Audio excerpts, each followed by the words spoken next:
샌드링엄의 회색 아침, 한 남자의 방문을 둘러싼 소문이 영국 왕실의 가장 민감한 경계를 다시 흔들기 시작했다. 그 남자는 왕자도 공식 왕실 구성원도 아닌 톰 파커 볼스였다. 그러나 그는 평범한 방문객이라 하기에도 어려운 인물이다. 그의 어머니는 왕비 카밀라이며 의붓 아버지는 찰스 3세 국왕이기 때문이다. 온라인에서는 윌리엄 왕세자가 그의 방문 허가자를 조용히 추궁했고 그 배후에 찰스가 있었다는 이야기가 퍼졌다. 이 장면은 공식적으로 확인되지 않았다. 그럼에도 사람들은 왜 이 이야기를 쉽게 믿었을까? 그 배경에는 단순한 가족 불화보다 훨씬 깊은 문제가 놓여 있다. 찰스에게 샌드링엄은 자신의 집이며 사랑하는 가족을 초대할 수 있는 사적 공간이다. 반면 윌리엄에게 그곳은 언젠가 자신이 지켜야 할 왕실의 유산이다. 한쪽은 가족의 온기를 말하고 다른 한쪽은 제도의 경계를 생각한다. 이제 우리는 확인되지 않은 소문 너머에서 왕실의 두 가족과 두 시대가 어떻게 충돌하고 있는지를 따라가 보려 한다. 노폭의 하늘이 낮게 내려앉은 어느 아침, 샌드링엄 경내에서 톰 파커 볼스가 목격됐다는 이야기가 퍼지기 시작했다. 그는 경비를 뚫고 들어온 낯선 침입자가 아니었다. 왕비 카밀라의 아들이자 찰스 3세의 의붓 아들이며 오랜 세월 왕실 가족의 사적인 모임의 모습을 보여온 인물이었다. 바로 그 점 때문에 그의 방문은 평범한 가족 방문으로 끝나지 않았다. 온라인 채널들은 윌리엄 왕세자가 이 사실을 전달받은 뒤 크게 소리치지 않았다고 주장했다. 오히려 그는 움직임을 멈춘 채 누가 방문을 허가했는지 조용히 물었다고 전해졌다. 그리고 그 허가가 윌리엄의 참모진이 아니라 찰스와 가까운 쪽에서 나왔다는 설명이 뒤따랐다. 그러나 이 장면은 버킹엄 궁도, 신뢰할 만한 주요 언론도 공식적으로 확인하지 않았다. 따라서 이것을 확정된 사건처럼 받아들여서는 안 된다. 그럼에도 이 이야기는 놀라운 속도로 확산됐다. 이유는 단순했다. 많은 사람이 이미 찰스의 가족과 윌리엄의 미래 왕실 사이에 보이지 않는 긴장이 존재한다고 믿고 있었기 때문이다. 톰은 왕자가 아니며 공무를 수행하는 왕실 구성원도 아니다. 하지만 그의 어머니는 왕비이고 그의 의붓 아버지는 국왕이다. 그는 제도 밖에 있으면서도 왕실의 가장 안쪽과 연결된 독특한 위치에 서 있다. 소문의 구조 역시 사람들의 관심을 자극하기에 충분했다. 샌드링엄이라는 폐쇄적인 공간, 허가자를 묻는 윌리엄, 아내의 아들을 감싸려는 찰스, 그리고 그 사이에서 모욕감을 느꼈다고 전해진 카밀라까지 등장했다. 이름 없는 소식통들은 대화의 어조와 침묵의 길이까지 묘사했지만 누가 현장에 있었고 어떤 기록이 남았는지는 설명하지 않았다. 구체적으로 들릴수록 사실처럼 느껴지는 왕실 소문의 전형적인 방식이었다. 샌드링엄이 선택된 배경도 중요하다. 이곳은 단순한 관광지가 아니라 군주가 사적으로 소유해온 저택이며 여러 세대의 성탄절과 가족회의가 축적된 장소다. 2020년 해리 왕자와 메건의 거취를 논의한 회담도 이곳에서 열렸다. 그래서 누군가의 출입을 둘러싼 논란은 곧 누가 가족의 내부에 속하며 누가 미래의 질서를 결정하는가라는 문제로 확대된다. 공개적으로 확인되는 모습은 이 극적인 이야기와 다소 다르다. 톰과 그의 여동생 노라는 2026년 로열 에스콧에서 카밀라와 함께 로열 박스의 모습을 드러냈다. 그들은 공식 왕실 행렬에 참여하지 않았고 별도의 직책도 맡지 않았지만 완전히 배제된 사람들처럼 보이지도 않았다. 이는 톰의 위치가 추방과 특권이라는 두 단어만으로 설명될 수 없다는 사실을 보여준다. 따라서 우리가 물어야 할 것은 윌리엄이 실제로 분노했는가만이 아니다. 왜 대중은 국왕의 의붓아들과 왕세자가 왕실 영지를 두고 충돌했다는 이야기를 그토록 쉽게 믿었는가?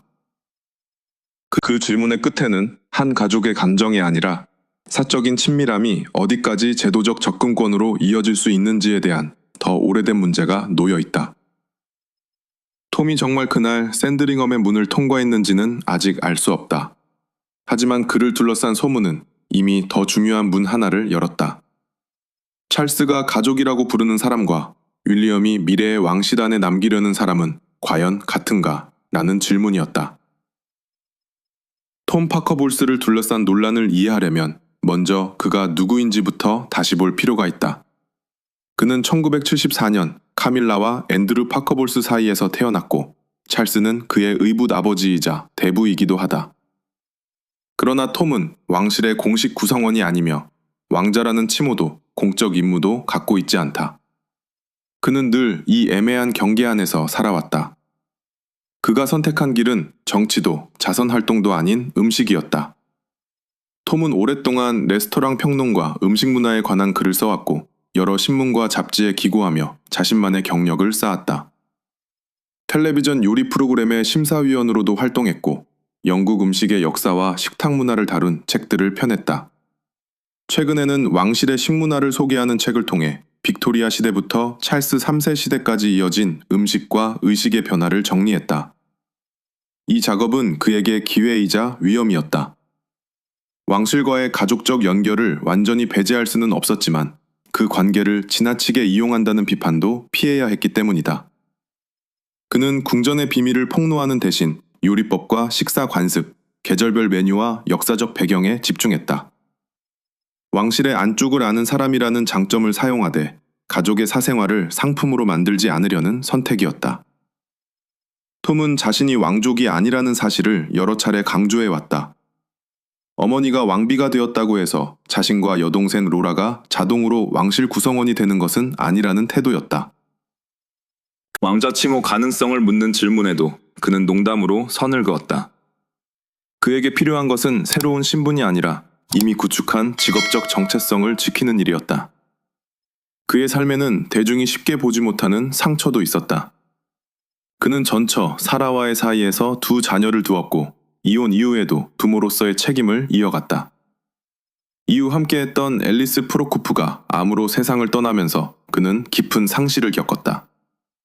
사랑하는 사람을 질병으로 잃은 경험은 찰스의 암 치료를 바라보는 그의 감정에도 남다른 무게를 더했을 가능성이 있다. 이 때문에 톰을 단순히 특권을 쫓는 인물로 묘사하는 것은 지나치게 편리하다. 그는 분명 왕실과 가까운 위치에서 살아왔고 일반인이 쉽게 접근할 수 없는 행사에 초대받기도 했다. 그러나 동시에 모든 행동이 어머니의 지위와 연결되어 해석되는 삶을 감당해야 했다. 평론가로 성공하면 왕실 인맥 덕분이라는 말을 듣고 가족 행사에 참석하면 특혜를 누린다는 의심을 받았다.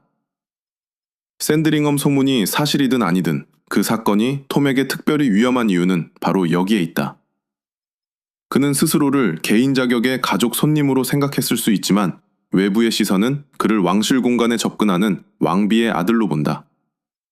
같은 방문도 누구의 관점에서 보느냐에 따라 가족적 친밀함이 되거나 제도적 특권이 된다. 톰은 왕자가 되기를 원하지 않는다고 말해왔다. 하지만 어머니가 왕비가 된 순간부터 그는 더 이상 완전히 평범한 시민으로 남을 수도 없었다. 그의 진짜 문제는 왕실 안으로 들어가려는 욕망이 아니라 어디까지가 자신의 가족이고 어디서부터가 넘지 말아야 할 경계인지 아무도 분명히 알려주지 않았다는데 있을지 모른다. 샌드링엄을 둘러싼 논쟁이 특별한 이유는 이곳이 단순한 왕실 관광지가 아니기 때문이다. 버킹엄궁이나 윈저성처럼 군주의 공적 역할과 연결된 공간과 달리 샌드링엄은 왕이 개인적으로 소유하는 사유지다. 찰스 3세는 엘리자베스 2세가 세상을 떠난 뒤 이곳을 물려받았고 법적으로는 현재 그가 주인이다. 이 저택의 역사는 1862년으로 거슬러 올라간다. 당시 웨일스 공이었던 훗날의 에드워드 7세를 위해 마련된 뒤 샌드링엄은 여러 세대의 군주가 가족과 함께 머무는 겨울의 집이 되었다. 조지 5세는 이곳을 세상에서 가장 사랑하는 장소라고 불렀고 생의 마지막 순간도 샌드링엄에서 맞았다. 그만큼 이곳은 왕관보다 개인의 기억과 애착이 더 짙게 쌓인 공간이었다.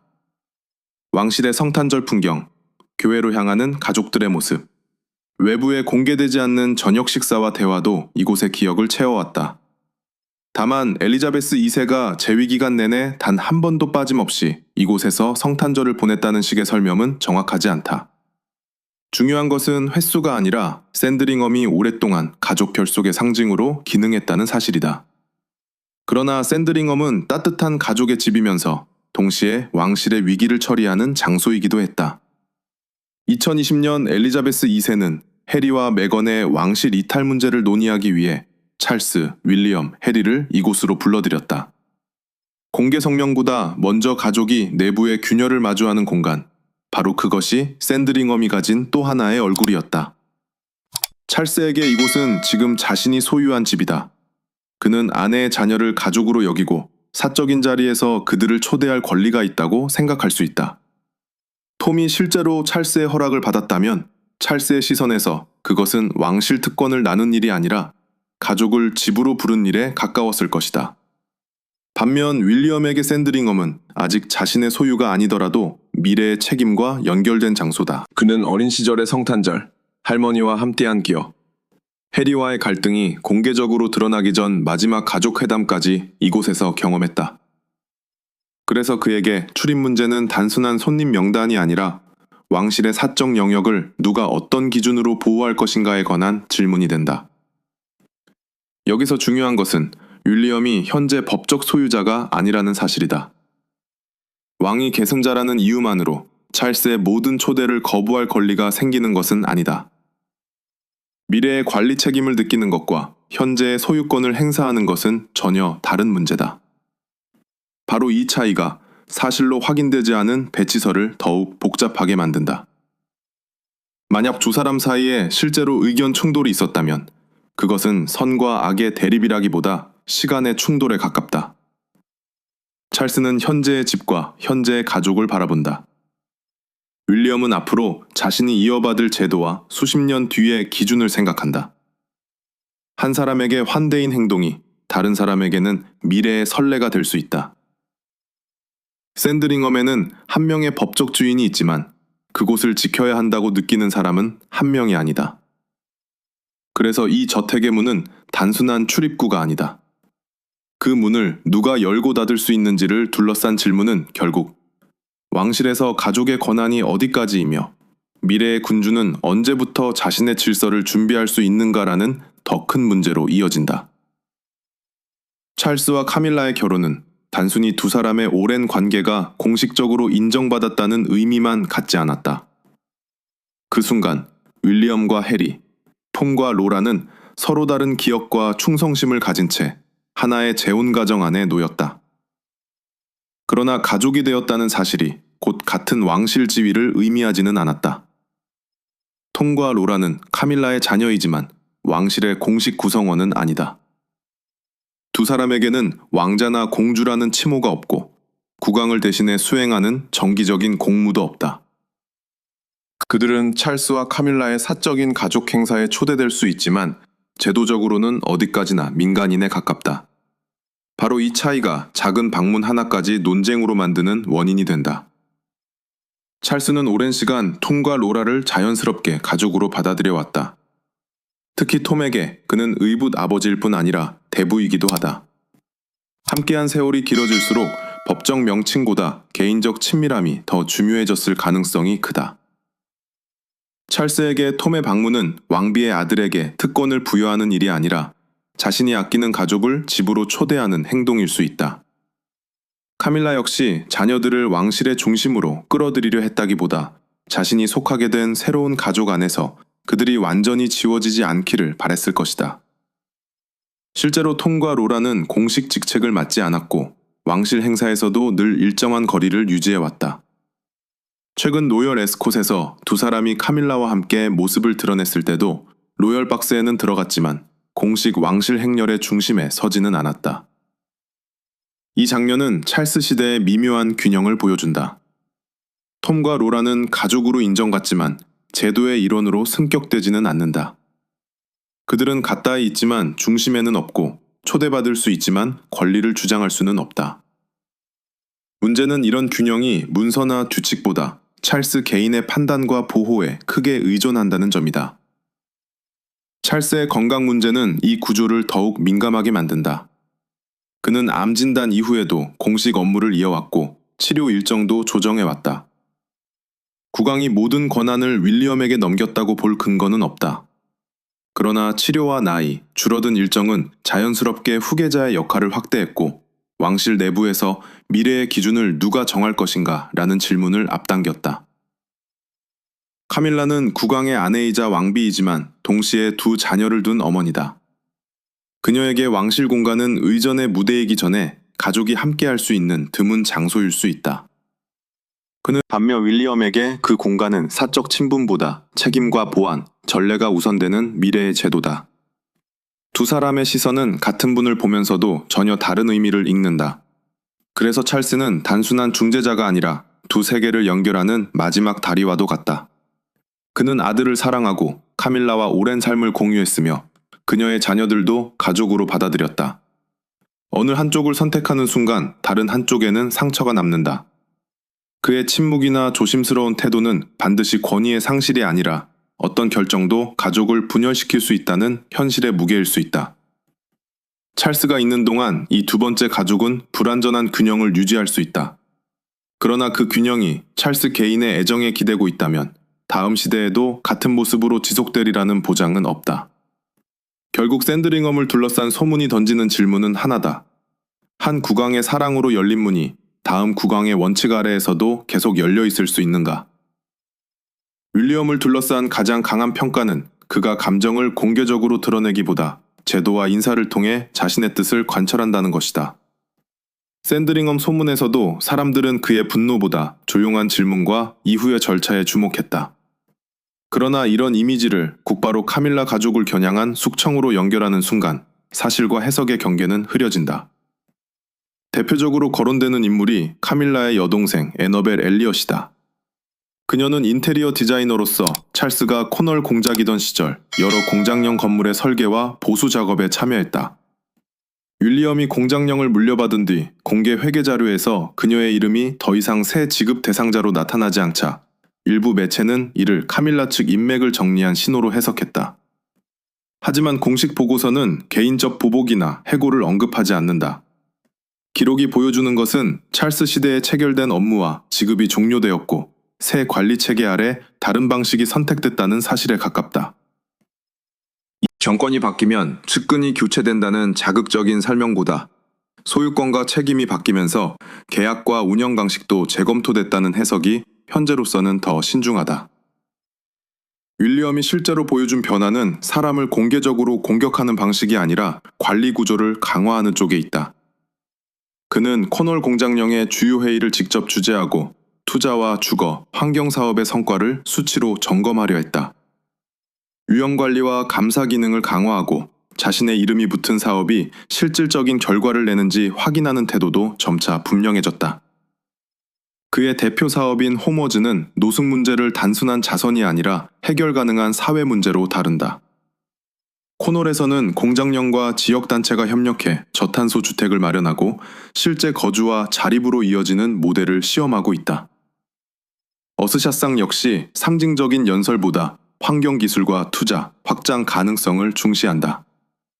이는 윌리엄이 미래 왕실의 정당성을 혈통만이 아니라 측정 가능한 성과에서 찾으려 한다는 신호다. 이런 운영 철학은 왕실 주변 인물들에게 차갑게 느껴질 수 있다. 찰스 시대에는 오랜 친분과 신뢰가 자연스럽게 역할로 이어졌다면 윌리엄 시대에는 공식 직책과 책임, 투명성이 더 중요해질 가능성이 크다.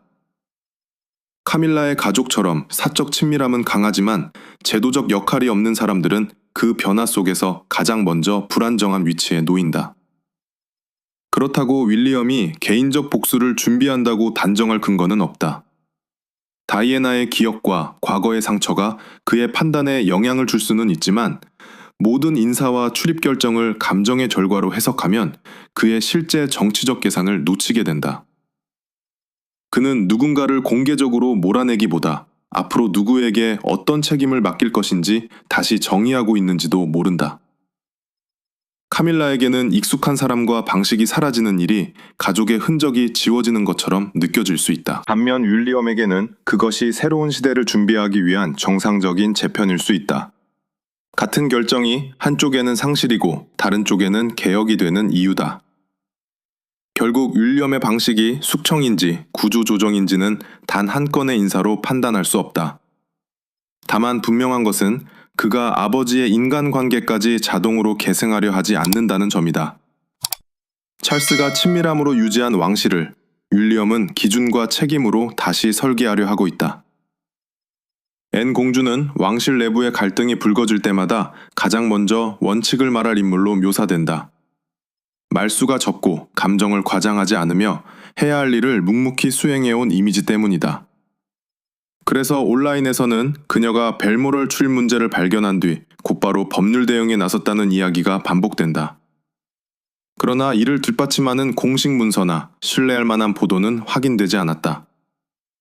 그럼에도 앤이 이런 서사의 중심에 놓이는 이유는 분명하다. 그녀의 삶 자체가 특권보다 의무를 앞세운 왕실의 오래된 기준을 상징하기 때문이다. 앤은 수십 년 동안 수백 개의 단체와 관계를 맺고 자선, 군 관련 행사, 교육, 의료, 스포츠 분야를 오가며 꾸준히 공무를 수행해왔다.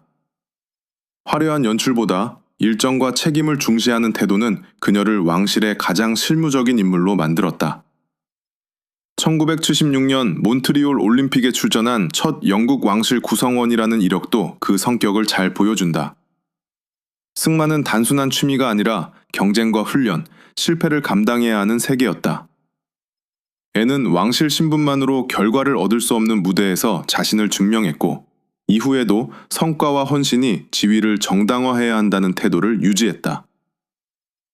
2024년에는 게트컴 파크에서 사고를 당해 뇌진탕과 경미한 부상을 입었다. 일정 기간 입원 치료를 받았지만 회복 후 다시 공무에 복귀했고 자신을 치료한 의료진을 직접 찾아 감사를 전했다. 그때 이 장면은 그녀가 강인한 인물이라는 인상을 강화했지만 동시에 왕실 구성원 역시 나이와 건강의 한계에서 자유롭지 않다는 사실을 보여줬다. 2025년 75번째 생일을 맞은 뒤에도 앤의 활동은 줄어들지 않았다. 그리고 2026년에는 한국을 방문해 부산 UN 기념공원에서 참전 용사들을 기리고 울산의 산업 현장과 서울의 교육 복지기관을 찾았다. 대통령을 만나고 국왕을 대신해 훈장을 수여한 일정은 그녀가 단순한 가족 구성원이 아니라 국가를 대표하는 실무형 왕족이라는 점을 다시 확인시켰다.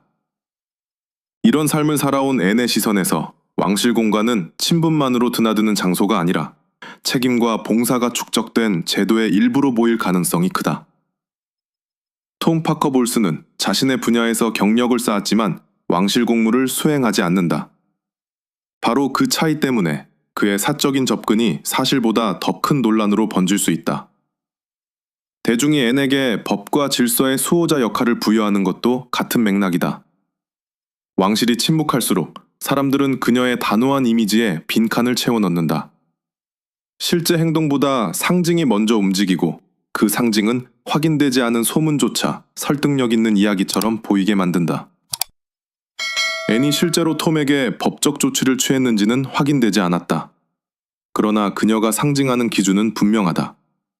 왕실과 가까운 위치에 있다는 사실만으로는 충분하지 않으며 그 가까움이 공적 책임으로 이어질 때 비로소 정당성을 얻는다는 기준이다. 결국 앤은 이 이야기에서 누군가를 처벌하는 인물이라기보다 하나의 질문을 던지는 존재다. 왕실의 문을 통과할 수 있는 자격은 혈연과 초대에서 나오는가, 아니면 오랜 봉사와 책임에서 나오는가? 그녀가 살아온 방식은 그 질문에 조용하지만 단호한 답을 내놓고 있다. 샌드링홈을 둘러싼 소문은 아직 공식적으로 확인되지 않았다. 샘과 누구를 초대했는지, 윌리엄이 실제로 어떤 말을 했는지, 찰스와 카밀라가 이후 어떤 대화를 나눴는지 공개된 기록은 없다. 그러나 사실 여부와 별개로 이 이야기가 빠르게 퍼졌다는 점은 왕실을 바라보는 대중의 불안을 보여준다. 사람들은 이미 찰스가 만든 가족의 질서와 윌리엄이 준비하는 왕실의 원칙이 완전히 같지 않을 것이라 예상하고 있었다. 확실한 사실은 분명하다.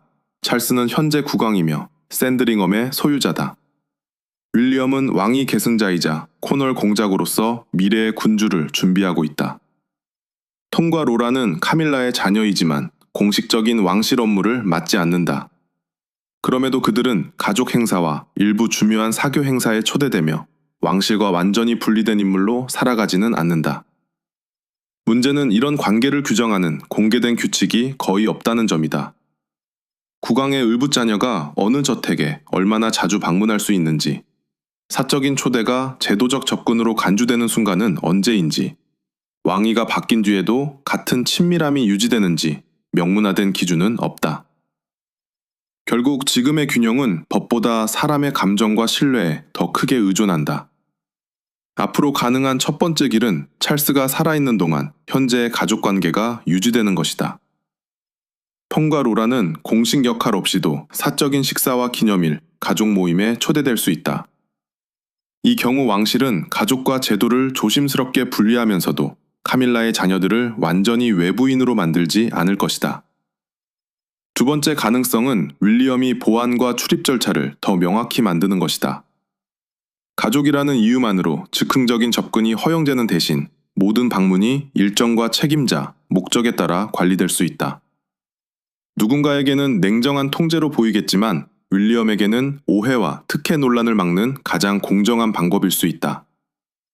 세 번째 길은 어떤 공식적인 추방도 없이 관계가 자연스럽게 멀어지는 것이다. 찰스는 두 가족을 연결하는 중심이지만 다음 시대에는 그 역할을 대신할 사람이 없다. 윌리엄과 톰이 서로를 적대하지 않더라도 함께 해야 할 이유가 줄어들고 왕실 행사에서의 거리는 조금씩 커질 수 있다. 이것은 복수라기보다 가족 구조가 바뀌면서 생기는 현실적인 변화에 가깝다. 카밀라가 자녀들에게 왕실 지위를 요구했다는 확실한 증거는 없다. 윌리엄이 그들을 제거하려는 계획을 세웠다는 근거도 없다. 톰이 왕실 특권을 얻으려 했다고 단정할 수도 없다. 어쩌면 이들은 모두 자신이 지켜야 한다고 믿는 것을 붙들고 있을 뿐이다. 카밀라는 가족을, 찰스는 사랑과 화합을, 윌리엄은 제도의 미래를 지키려 한다. 그래서 샌드링엄의 소문은 한 사람의 출입 문제보다 더 오래 남는다. 왕실은 혈연과 의무, 사생활과 공적 책임을 동시에 요구하지만 재혼 가정의 복잡한 관계를 다룰 완전한 설계도를 갖고 있지 않다. 찰스의 시대에는 애정이 그 빈틈을 메웠다. 그러나 윌리엄의 시대에는 애정보다 기준과 절차가 앞설 가능성이 크다. 왕실의 가장 높은 문턱은 철문이나 경비선이 아닐지 모른다. 진짜 문턱은 가족이라고 불리는 사람과 제도를 대표할 수 있는 사람 사이에 놓인 보이지 않는 선이다. 그리고 샌드링엄을 둘러싼 이번 이야기는 그 선이 이미 다음 시대를 향해 움직이고 있음을 보여준다.